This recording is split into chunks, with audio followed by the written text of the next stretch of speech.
Les discussions en matière de doublage ne sont jamais aussi houleuses que quand on parle de doublage d'animé. En même temps, c'est assez compréhensible, les animés ont abrité des horreurs en matière de doublage par le passé, mais les VF récentes, enfin récentes à partir des débuts des années 2000, prouvent bien que le doublage français de séries ou films d'animation japonais a évolué dans le bon sens. Néanmoins, on peut pas passer de Nicky Larson à Gurren Lagann en un claquement de doigts. Comment ça s'est produit? Bon, il y a beaucoup de facteurs à prendre en compte, comme l'arrivée de films et de séries animées bien plus matures, la fin du Club Dorothée et de ses censures, ou tout simplement une prise de conscience des directeurs artistiques de l'époque, mais sur moi, beaucoup de choses se sont débloquées depuis une petite chaîne de l'époque, Canal+.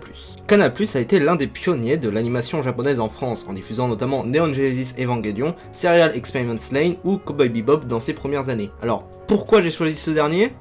Parce qu'il n'y a que Cowboy Bebop qui a une très bonne VF. Du coup, ça m'a fait me demander qu'a fait la VF de Cowboy Bebop en plus que n'ont pas compris les VF de Lane et Evangelion. Et c'est sur cette question que nous allons commencer cet épisode. En plus, c'est une VF acclamée par tout le monde, donc je devrais pas avoir trop de problèmes.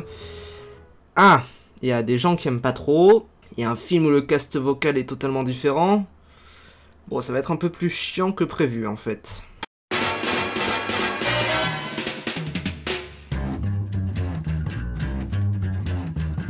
I think it's time we blow this scene. Get everybody in the stuff together. Okay, 3, 2, 1. Cowboy Bebop est donc une série animée japonaise réalisée par Shinichiro Watanabe et le studio Sunrise. Elle fut diffusée au Japon en 1998 et 1999 et en France en 2000, donc sur Canal+. La série eut un tel succès qu'un film fut produit en 2001, mais pour l'instant je vais me concentrer sur la série. Dans cette série, nous suivons donc les aventures de 2, puis 3, puis 4, puis 5 chasseurs de primes qui sillonnent le système solaire à la recherche de méchants et surtout de fric depuis le Bebop, leur vaisseau de fortune. Un cast assez diversifié d'ailleurs, composé de Spike, un loup solitaire ainsi qu'ancien criminel, Jet Black, un flic dégoûté et propriétaire du Bebop, Faye, une femme fatale d'un autre temps, Ed, qu'on pourrait résumer à une hacker avec des bras spaghettis, et enfin Hein, un chien supposément surdoué. Je pense que c'est une évidence, mais je vais moins parler de son doublage à lui. Ce qui rend Cowboy Bebop aussi unique comparé à la plupart des autres séries tient selon moi en deux facteurs. Premièrement, la série déborde de références. Ça se voit que Watanabe est un possédé ayant vu des milliers d'œuvres et que Cowboy Bebop est un melting pot de plein de trucs qui vont étonnamment bien ensemble, comme le jazz, Bruce Lee et Jean-Luc Godard. Deuxièmement, son traitement de la solitude et ses personnages, dont on reparlera, ne vous inquiétez pas.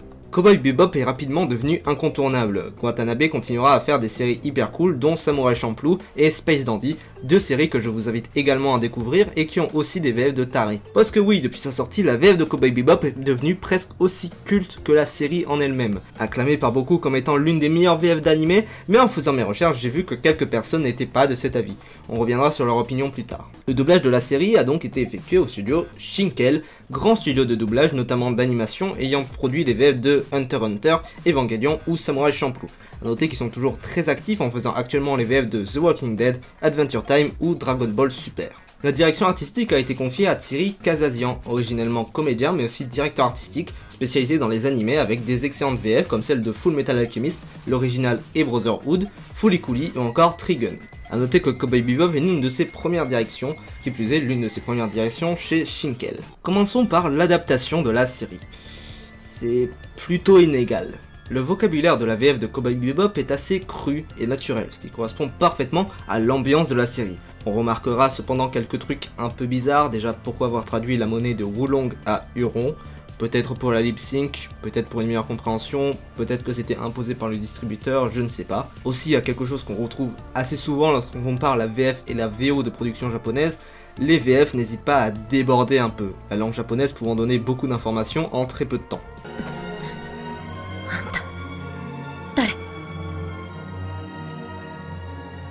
Vicious. Mais il est... mort? Qui êtes-vous? Mon nom est Vicious. C'est devenu une grande source de débat, est-ce qu'il vaut mieux garder le rythme sonore d'une séquence ou privilégier le texte et les messages qu'il apporte? Je vous laisse avec ce dilemme, même si de ce que j'ai vu, la VF de Cowboy Bebop arrive quand même à maintenir un rythme plutôt calme dans l'ensemble et très proche de la VO. Il y a aussi des fois où ce qui est dit en VO ne va pas trop avec ce qui est dit en VF, genre ça c'est assez bizarre comme réplique. Ah, mon chien, on y va! Hein, tu viens? On y va? Pressons! Tu viens ou non? Ikimasu yo! 1, 2, 5, 4, konnichiwa! Notons aussi une grosse erreur de traduction qui résulte dans des incompréhensions totales. Lorsqu'on apprend le passé de Faye, on nous dit qu'elle a dormi durant 514 ans et que l'action se passe en 2048. Ce qui implique qu'elle a été congelée juste après le Moyen-Âge, mais qu'elle connaît les portables, qu'on a des VHS d'elle, qu'elle parle de manière assez moderne. Oui, en VO c'est 54 ans, donc ça doit être une petite erreur de traduction sur une réplique, mais ça a de grosses conséquences et selon moi c'est le plus gros défaut de la VF. Heureusement que ça arrive qu'une fois. Bref, parlons un peu de la direction artistique globale de la série, de comment sont abordés les différents thèmes de Cowboy Bebop. Déjà, la VF de Cowboy Bebop est assez différente de la VO. C'est compliqué à expliquer, mais la VO est assez caricaturale, piochant dans des archétypes variés pour chaque personnage, là où la VF va plus tenter de coller aux ambiances globales des scènes et de la série. On a toujours quelques archétypes par moment, mais la VF n'hésite pas à aller plus loin, rendant les scènes cartoon encore plus cartoon par exemple, en rajoutant tout simplement quelques intonations. あの方よ。もう言えんだ。車回しといてくださる？Je suis invitée par un homme très recherché, si j'ose dire. Vous voulez dire Mao Yen? Vous voulez bien vous occuper de ma limousine? Ah, bien sûr. Tout ça donne aussi une VF qui fait beaucoup plus naturel, là où ça se voit que les comédiens VO surjouent ou forcent. Et pourtant je trouve du coup que la VF marche mieux que la VO, ou en tout cas qu'elle est plus en accord avec la série et ses thèmes. Après la VO est assez intéressante parce qu'elle fait des sortes de références vocales, j'y reviendrai plus tard. Un autre aspect de la direction où la VF est très bonne, c'est au niveau des personnages secondaires. Quand on pense doublage de personnages secondaires dans un animé, on pense souvent 3 comédiens qui doublent tous les persos secondaires et ça se reconnaît un peu trop. Bon déjà dans Cowboy Bebop ils sont 16, ce qui est plutôt pas mal pour une série de 26 épisodes. Ça permet de pas avoir 2 persos qui se parlent entre eux, ce qui n'est pas gagné dans tous les animés, et surtout ça permet d'avoir un comédien par perso par épisode. Le seul aspect où on peut titiller un peu, c'est entre les épisodes. On reconnaît par exemple les personnages doublés par Thierry Kazazian qui adoptent parfois le même timbre de voix. Chasseur de primes ou connard d'écolo protecteur des animaux? Tu es venu exprès ici pour me voir, pas vrai? Ha! Ne me dis pas que tu m'as déjà oublié, Domino. Allons, fais un petit effort. Tu y es? Heureusement, Kazazian a réussi à assez bien espacer ses comédiens secondaires, donc même si ça se voit quand on saute de l'épisode 2 à l'épisode 16 par exemple, tant qu'on reste dans un ordre de visionnage classique, il n'y aura pas tellement de problèmes. Parce que globalement, à part ce petit point, c'est vraiment très bon. Je pense notamment à Annie, personnage de l'épisode 5 que je n'imaginais pas avec une autre voix. Je te signale que mes coronaires sont plus effrayés par les cadavres ambulants dans ton genre. J'ai toujours apprécié ta cordialité. Je la réserve aux vivants, pas aux zombies. Il y a aussi Punch et Jody, les présentateurs de Big Shot, qui ont cet enthousiasme typique des présentateurs télé et qui vient à contre-courant face à la solitude ambiante de la série. Salut Dos, comment vont nos 300 000 chasseurs de primes, hein les gars? Bien, et aujourd'hui nous leur proposons un menu de choix. Et bien sûr, je pense aussi à Vicious, qui est un peu le méchant principal de la série, même s'il est là que pendant 4 épisodes, et qui est formidablement doublé. L'ange corrompu chassé du paradis n'a pas d'autre choix que de devenir démon. Tu n'es pas d'accord avec moi, Spike? Passons à nos personnages principaux, et commençons par la plus jeune de l'équipage, Ed. Oula, c'est du bon celui-là! Ed est donc une très jeune hacker qui rencontre les membres du Bebop assez tard, dans l'épisode 9, et qui est un personnage au style d'animation très spécial et au caractère assez survolté. L'épisode 17 est d'ailleurs consacré quasi exclusivement à ce perso, et il est plutôt cool et barré. En VO, le personnage est assez énervant, mais pas horripilant non plus. Et quand on compare à la VF, on voit bien une petite différence. Ed est doublée en VF par Patricia Legrand, grande comédienne de l'animation des années 90, doublant notamment Hamtaro, Sakura ou son rôle le plus reconnaissable, Titi des Looney Tunes. Bon, il est évident que Patricia Legrand était LA voix parfaite pour doubler Ed. Elle était plus qu'habituée aux voix de personnages excentriques et aux voix aiguës, c'est d'ailleurs la grosse différence entre la VO et la VF. La VF est plus aiguë, donc elle ressort encore plus, ce qui va très bien avec ce personnage qui envahit l'écran dès qu'il apparaît. D'ailleurs, on dit souvent que les VF d'animé se donnent moins que les VO. Eh bien, sachez qu'il y a des contre-exemples et Ed en fait partie. Je trouve que Patricia Legrand se donne beaucoup plus que son homologue japonais.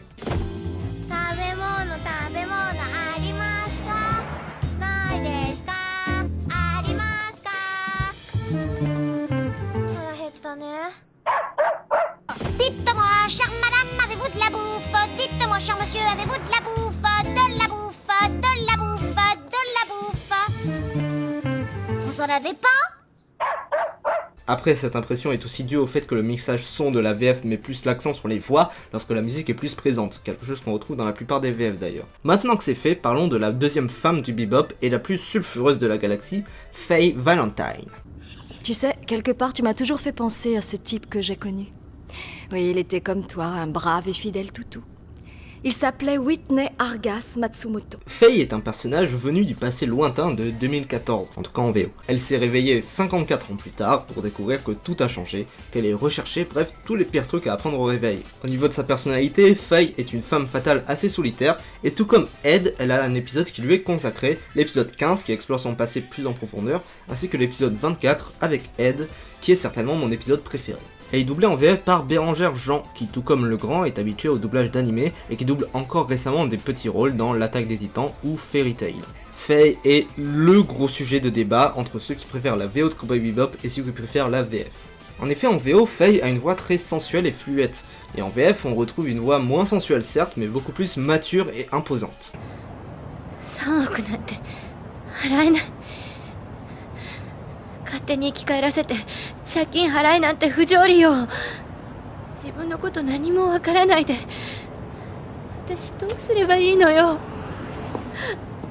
Allez-vous-en.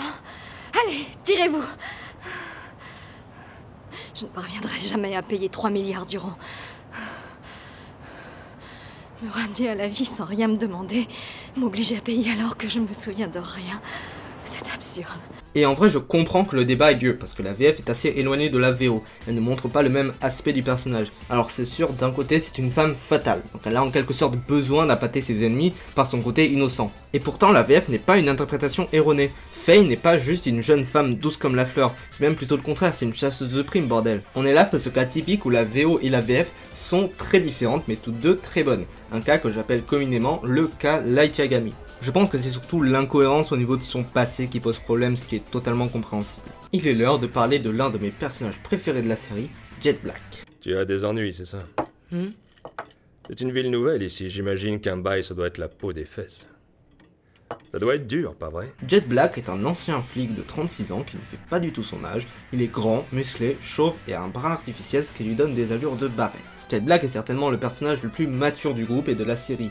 La VO suit d'ailleurs en lui donnant une voix grave, mais qui semble avoir vécu et bouffé des cigarettes. Le comédien qui double Jet Black en VF est Philippe Roulier, plus connu pour son travail de direction artistique, il s'illustre aussi comme une voix assez secondaire des animés, Jet Black restant son plus gros rôle. Son interprétation de Jet Black est vraiment excellente, on retrouve tous ces aspects dont j'ai parlé et qui font de Jet Black qui il est, mais Roulier adopte une voix un peu plus sympathique, on s'attache beaucoup plus au personnage en VF.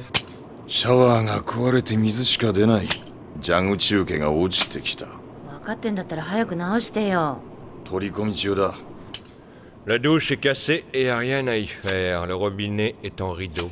Et qu'est-ce que tu attends pour le faire réparer? Je suis occupé là. Après, la voix est vraiment différente, mais elle arrive à transmettre les mêmes émotions que la VO tout en rajoutant des aspects de sa personnalité qui sont cohérents. Ça, c'est une bonne voix française. Bon, il est temps, parlons du gros point fort de la VF de Cowboy Bebop, Spike. Tiens, je croyais que tu n'aimais pas le jazz. Raconte pas n'importe quoi. Sache que ma mère m'a élevé au biberon et au warbling. Qu'est-ce que tu dis de ça? Tu as dû avoir une enfance très malheureuse. Spike est le héros de notre histoire. C'est un jeune chasseur de primes donnant des bastos plus vite que son ombre et qui fume dès qu'il ne tape pas des méchants. Tout comme les autres membres de l'équipage du Bebop, Spike a un lourd passé qui le contraint à être souvent un peu seul avec lui-même. Spike a une voix très caractéristique en VO, une voix qui ne lui va pas du tout. 火星？その前にこいつを売りさばく。それを奴の懐から頂戴した。お前、あったのか？悪い夢さ。 La voix originale de Spike est beaucoup trop grave pour sa physionomie. Alors je comprends que la clope ça change la voix, mais là je trouve que ça va pas du tout. On est plus proche de la voix de Clint Eastwood ou de Solid Snake, ce qui est logique avec l'aspect très référentiel de Watanabe, mais qui donne un résultat assez bof et une voix trop grave et trop proche de celle de Jet Black. Heureusement, tout ça est corrigé en VF. La voix française de Spike est celle de Yann Pichon. Vous y êtes habitué, grande voix des animés et habitué à de grands rôles, comme King Bradley dans les deux animés Fullmetal Alchemist, Senketsu dans Kill la Kill ou encore Dr. Gel dans Space Dandy.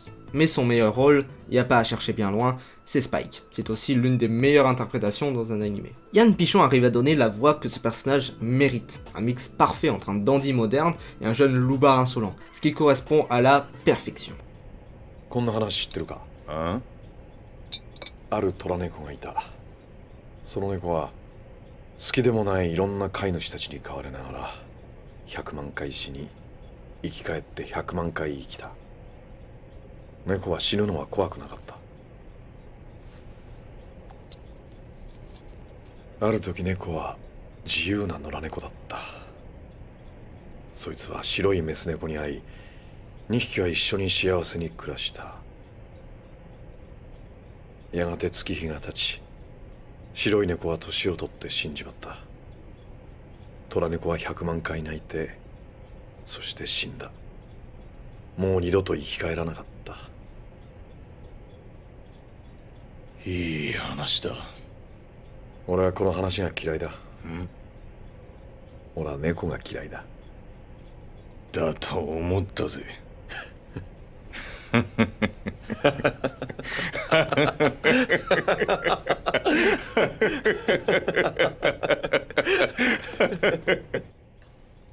Tu connais l'histoire du félin? Hein? Il était une fois un chat sauvage. Ce chat, en mourant des millions de fois et en ressuscitant des millions de fois, avait été élevé par des millions de gens envers qui il n'éprouvait que la plus totale indifférence. Ce chat ne craignait pas la mort. Un jour, ce chat se civilisa et il fit la rencontre d'une chatte blanche. Et ils vécurent heureux. Les mois et les années passèrent. Et un jour, la chatte vieillit et mourut. L'ancien chat sauvage en fut très attristé. Et il pleura des millions de fois. Puis il mourut lui aussi. Et jamais il ne ressuscita. C'est une bien belle histoire. Moi, je la déteste. Il faut dire que je déteste les chats. Alors ça ne m'étonne pas de toi.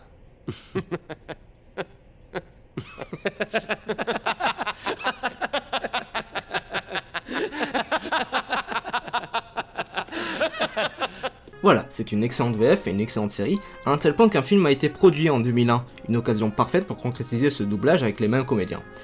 Sauf que la réalité est remplie de trahison. Cowboy Bebop Knocking on Heaven's Door, ou tout simplement Cowboy Bebop le film, est donc un film d'animation sorti en 2003 chez nous, et toujours réalisé par Watanabe. Contrairement à la série, le film est sorti au cinéma, mais dans très peu de salles. Et le principal souci vient de là, c'est pas les mêmes comédiens. Pourtant c'est pas de leur faute, c'est juste que le doublage a été fait en Belgique, dans la branche belge de Dubbing Brothers d'ailleurs. Pour rappel, les doublages belges sont moins chers, donc face à des œuvres dont le succès commercial au cinéma est peu certain, on va doubler en Belgique, ce qui est compréhensible vu que Cowboy Bebop est devenu culte pas mal de temps après sa diffusion.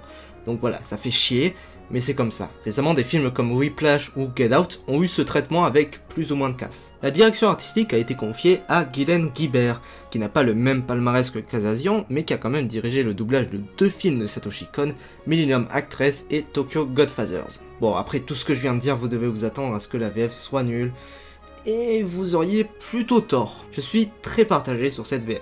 D'un côté, c'est pas les mêmes voix, donc ça fait hyper bizarre, mais d'un autre côté, c'est pas un mauvais doublage en soi. La traduction respecte bien la VO et son ambiance, les seconds rôles sont bien castés et jouent bien, les personnages principaux sont plutôt bons, on retrouve quelques défauts typiques des VF belges, comme le fait que quelques voix soient mal castées ou quelques répliques un peu faites à l'arrache, mais globalement, c'est une bonne VF, qui a compris l'esprit de la série et ses personnages. Pour aller plus en profondeur, la direction artistique du film est assez étrange. La VF essaye d'être un juste milieu entre la VO et la VF de la série. Par exemple, Spike ressemble pas mal à la VF de la série, là où Jet Black ressemble plus à sa VO, en ayant une voix un peu à la Stallone. C'est vraiment dommage pour elle. Mais nous ne sommes pas flics et nous n'appartenons pas à une œuvre de charité. Désolé de vous décevoir, madame, mais nous ne protégeons pas la veuve et l'orphelin, nous sommes là pour affaire. Quoi? T'as pas de chance, mon vieux, mais c'est la vie. Sale vermine de cowboy! Attends une minute, Spike, tu pensais pas ce que tu viens de dire là? Sale! De même, ils ne traduisent pas Wulong, ce qui... Bon, je comprendrai jamais la traduction de Wulong, donc je vais même pas en parler. En point positif, on a aussi la voix de Vincent, l'antagoniste du film, qui est particulièrement bien doublé, et comme il n'apparaît pas dans la série, il n'y a aucun souci de continuité. Je n'ai pas peur de la mort.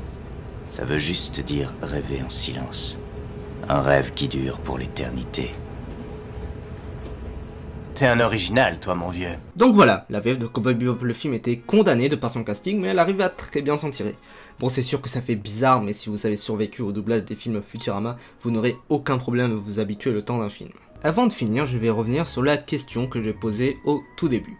Qu'a fait la VF de Cowboy Bebop en plus que n'ont pas compris les VF de Lain et Evangelion? Selon moi, le succès de cette VF tient en 3 facteurs.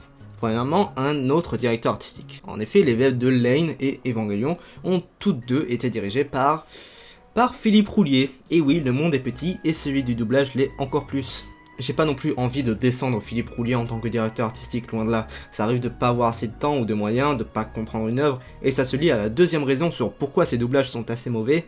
Lain et Evangelion sont trop en avance par rapport à leur temps. Lain traite d'internet, de notre rapport à l'image, du dark web, des réseaux sociaux, et tout ça en 1998, soit au tout début d'internet. Evangelion quant à lui sera un large phénomène au Japon et plus tard dans le monde, influençant des œuvres allant de Fooly Cooly à Pacific Rim. Sauf que tout ça, quand tu doubles ces animés un an après les diffusions, c'est impossible à savoir. A l'inverse, Cowboy Bebop voit moins dans le futur pour parler de la solitude actuelle, tout en faisant des références à des œuvres plus vieilles. Forcément, ça semble plus simple à doubler. Enfin, le troisième point, qui est un peu un mix des deux précédents, Evangelion et Lain ont un autre style de doublage que celui de Cowboy Bebop. Je vais passer rapidement sur le doublage de Lain, parce que c'est certainement à cause de plein de raisons qui aboutissent donc à ça. Hein? Quoi? Mais qu'est-ce que tu viens de me dire, Lain? Vous savez, les pires VF, c'est les VF où il n'y a même pas besoin d'écouter la VO pour comprendre qu'il y a un problème. Certainement dû à un rush intensif, un manque de temps de compréhension de l'œuvre, et voilà... ça donne ce truc. Pour Evangelion, par contre, c'est un peu plus compliqué, et pour ça il faut se replacer dans les années 90. Les années 90 sont une période charnière pour le doublage français. On a notamment eu nos premiers Star Talent, les premiers gros doublages belges, les premiers grands procès liés au doublage. Tout ça va donc donner deux choses. Déjà une grève générale pour être mieux payé et tout, mais surtout une vraie réflexion autour du doublage français. On revoit un peu les codes qu'on avait jusque-là. La VF d'Evangelion va dans ce sens. Par exemple en apportant des modifications à l'œuvre originale sans pratiquer de la censure, une pratique pour le moins intéressante. L'exemple le plus parlant c'est d'engager Donald Renew qui à l'époque avait 14 ans pour doubler un gamin du même âge. C'est tout bête mais dans une série d'animation ça se tente pas trop, principalement parce que le travail des enfants tout ça, mais aussi parce qu'on ne sait pas si la série continuera encore et surtout si le comédien ne va pas passer par la puberté. Et bah la série a tenté le coup. Si vous voulez un exemple d'une VF qui réussit ça, je vous conseille l'excellente VF de La Cour de récré, toujours avec Renew d'ailleurs. La VF d'Evangelion, que vous l'aimez ou pas, faut admettre qu'elle tente des trucs. Sans grand succès selon moi, mais elle tente des trucs et c'est respectable.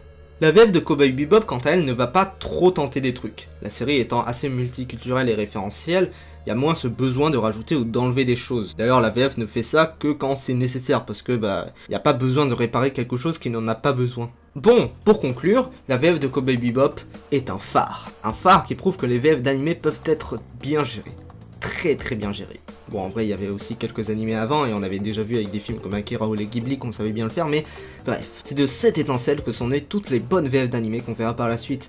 Et ça, c'est quand même vachement stylé. Bref, ne jugez pas une VF d'animé trop hâtivement, on peut être surpris. Regardez des films, des séries, jouez dans des jeux dans la langue que vous voulez, comme vous voulez, et à la prochaine.